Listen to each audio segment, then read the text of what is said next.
To discuss this a bit more further, we're now joined by NYDA CEO Waseem Carrim, and he joins us via our video link. Waseem, thank you so much for joining us this evening here on SABC News. I mean, when you look at, the stats coming out of young people beginning to look for job opportunities, in other countries, as the NYDA, what is your reaction to that, that more young South Africans are going abroad to try and get some sort of employment? Yeah, good evening, and good evening to your viewers as well, and a very happy new year to everyone. So I think to answer that question directly, we know that the South African economy is not creating as many jobs as what it should, right? Mainly because we've had no economic growth for the last 13 years or so in the economy. And I think migration and labor migration is not only a South African phenomenon, but is now a global phenomenon. If you travel around the world, you'll find that most economies around the world, you find a high degree of migrant workers. Even in South Africa, we know we have quite a large amount of migrant workers working inside of the country. And I think in principle, there is no issue whatsoever with migration of people, provided that it's legal migration that's happening. Yeah. Of course, you want to retain your best talent and your best skills in South Africa. But there is nothing to say that given South Africa's position in the world and given the challenges that we face, that we work with our international partners. I know it's a very controversial issue in many aspects, But if you look at, for example, Asia, which has aging populations, which requires a large amount of younger nurses, teachers, even in Germany, for example, a country we do many exchanges with, where they require younger people to go and work. Provided the framework is created, provided that it's legal in nature, provided that young people are not exploited for their work, it can provide some degree of a solution to the major unemployment challenge that South Africa is facing. And Waseem, you speak about skills, and of course, when these young people are moving abroad, they are acquiring skills which will be needed in this country. What does this mean for the economy? Do you think that it's a good thing that we are seeing more young people leaving and acquiring skills? Do you think that this will better the South African economy?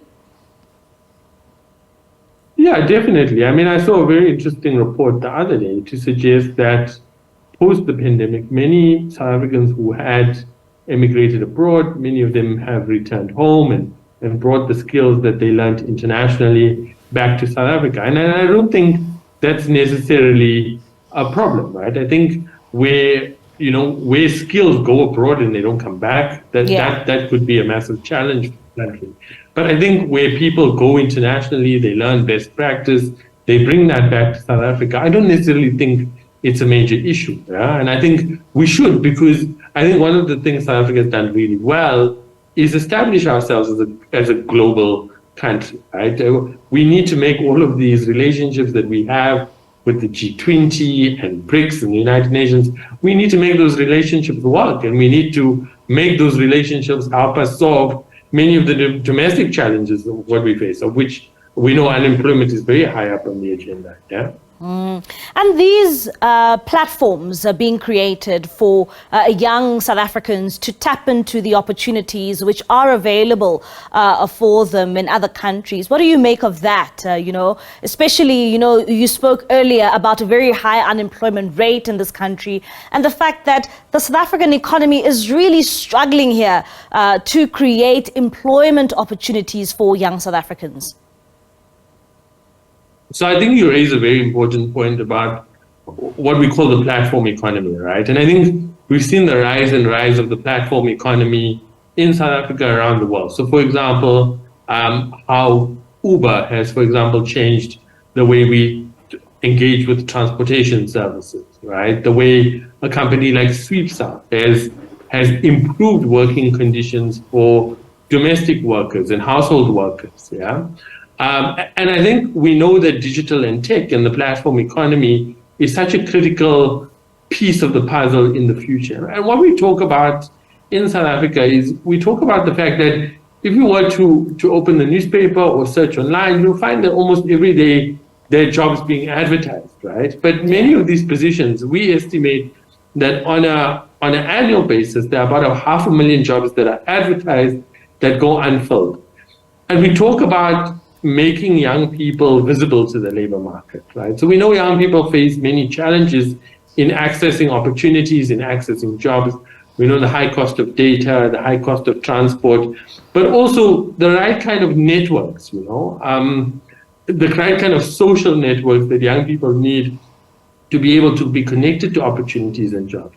And using the platform economy, for example, through platforms, the JA Connect that you showed, but the one that we're committed to as the NYDA is the National Pathway Management Network, SAYouth.mobi, where we are better connecting the supply of labor with the demand by making young people more visible, but also by better connecting employers with young people who have the right talents, the right skills, right?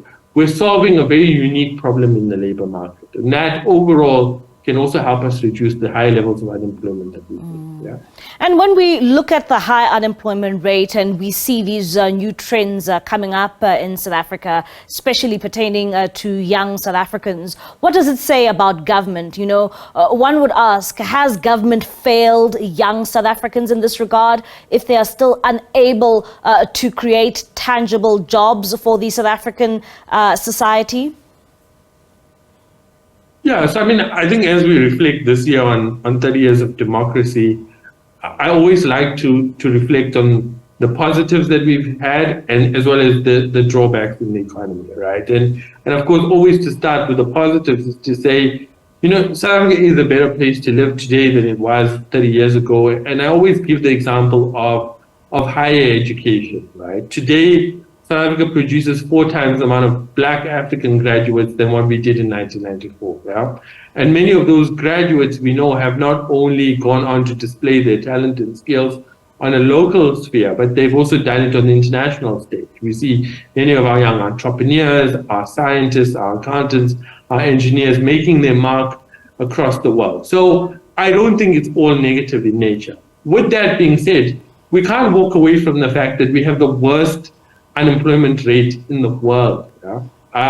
And of course, government bears a lot of responsibility for what has happened. I spoke about in the introduction the fact that our economic growth, we've had little to no economic growth for the last 13 years. Our economy compares to economies like Afghanistan and Yemen, which are at war, But I think this administration has made it its priority to fix the structural issues in the economy around energy, around logistics, around connectivity. We know it's taking longer than what was expected, but I do believe we are laying the ground for what the future should look like, right? And I think that as long as that commitment and the commitment to structural change, over the long term, we should start to see positive developments in the South African economy. Yeah. Waseem, thank you so much for your time this evening. That is Waseem Carrim. He is the NYDA CEO.